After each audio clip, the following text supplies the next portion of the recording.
Welcome back. It is time now for our political roundtable. Joining us today, Democratic analyst Marianne Marsh and Republican Andrew Goodrich. Happy 4th of July, both of you. All right, let's start with President Trump's wide-ranging domestic policy agenda. The debate over the so-called Big Beautiful Bill. It took days, but Senate Republicans ended up agreeing on it. The debate also adds a new chapter to the growing feud between Elon Musk and Donald Trump. Marianne, your thoughts about this? Well, let's talk about the budget first. In Massachusetts alone, the fact is 326,262 Massachusetts residents are going to lose their health care. That's just the start. That doesn't count the SNAP cuts, food cuts, every other provision that people really rely on in this state. And when you think about that number, that's as if everybody in Worcester and everybody in Springfield lost their health care. The second and third largest cities in Massachusetts. That's number one. Number two, the fact that Donald Trump thinks this is a big, beautiful bill tells you what he thinks about people. Like, if you're poor, if you're sick, if you're a kid, if you're elderly, you're not worthy of helping. So this is where he's starting to really define the them. Like, be mad at them, don't help them. That's a good thing to do. And the problem is, in history, you see that when people get defined as them, at some point it is you. And that is something everyone should worry about. This bill is horrific and horrible, but the fact that Donald Trump is doing that and talking about, I'm going to digress for 1 second here, the Alligator Alley Immigration Center. Yeah. Okay, that is worse, believe it or not, but it is part of his defining of Americans who aren't American enough, or the right Americans. He wants to deport them. He's keeping them caged, literally, with alligators outside and mocking them and saying, here's how you run away from an alligator.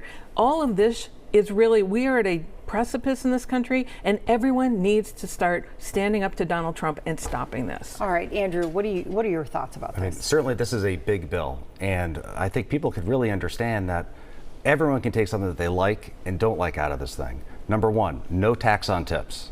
Amazing. Number two, you've got the no tax on overtime, which is going to help so many different people. But the real issue is that for once in a long time, Washington's actually talking about policy. You're talking about tax policy and SALT and Medicaid. And yes, even fiscal hawks are going to have issues with this, but we're actually talking about real policy for once, which to me is a huge change for what's actually happening down on Washington.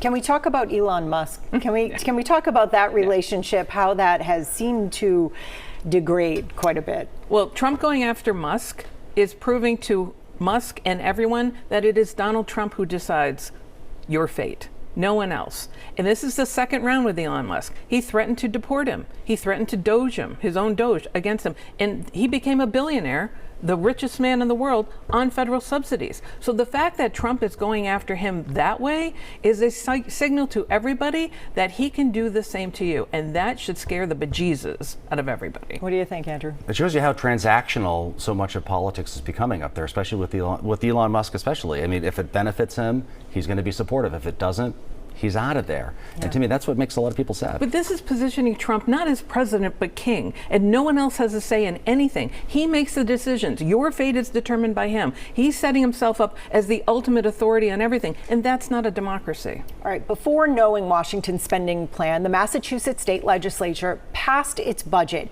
It's the earliest in nearly a decade. The budget is a more than 5% increase over last year's spending.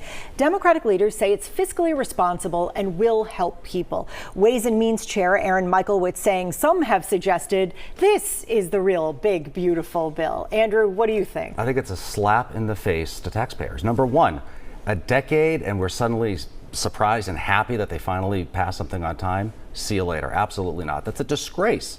Number two, taking inflation into account, Beacon Hill is still not providing enough unrestricted local aid to cities and towns. There's been over 50 cities and towns the last 2 years who've had to raise property taxes due to the poor local aid numbers. And again, they're not meeting that number. So they may say, oh, we're not raising taxes. They're just pushing it down the line. It's a fiscal shell game, and we should be ashamed. Marianne. On time, on budget. Good for them. They promised they would do it. We had our questions about it last week, but they delivered, and good for the House and the Senate for doing that. And it is much more preferable to what happened in Washington, where they're taking money away from everybody, taking health care away, taking food out of poor kids' mouths, and they're making investments. Now, to try to figure this out, given the craziness that is Donald Trump, it's hard. But they've made investments in education, transportation, the economy, and all that, still trying to make progress going forward when you have no idea what's going on in D.C. All right, Boston mayoral hopeful Josh Kraft is calling out Mayor Michelle Wu over homelessness and substance abuse. He criticized her efforts by holding a news conference near the corner of Massachusetts Avenue and Melnia Cass Boulevard. Take a listen. What you are doing here is not working.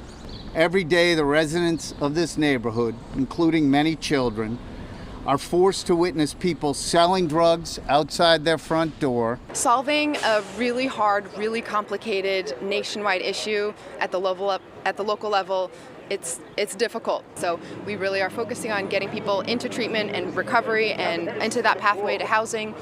Marianne, will Kraft gain ground with some of these attacks as he continues them? Well, he's got ground to make up, and this is week 2 now of attacks on Michelle Wu, and I think that this is now officially a reboot of the campaign in an effort to try to make that up. Last week, he attacked her on White Stadium. We talked about that. Now it's Mass and Cass. Bike lanes can't be far behind. So he's doubling down on the issues he started this campaign with earlier in the year, and I think they think that is what's going to close that gap, which is double digits at least in terms of the race right now. So this is their strategy, at least for the summer. We'll see if it pays off. What do you think, Andrew? I mean, Mayor Wu didn't have a really good answer. I mean, oh, this is really hard, and we're really trying. There's no real solution that's there. So I think he's hitting a nerve that people realize, wait a minute, there really isn't a great answer here. Well, so there is. I mean, there was a bridge. There used to be a bridge that took everyone to Long Island for treatment. Marty Walsh tore it down and never did anything about it. And she's applied for the permits, building the bridge back,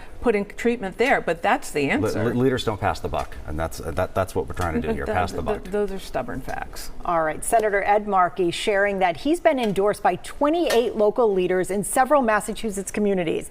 These are the towns those elected officials represent. The news release from his office headlined it as, quote, from Newton to Fall River. Now, that stretch of communities also happens to be similar to the Massachusetts 4th Congressional District, which is currently represented by Representative Jake Auchincloss. And we asked the congressman in January about a potential Senate run.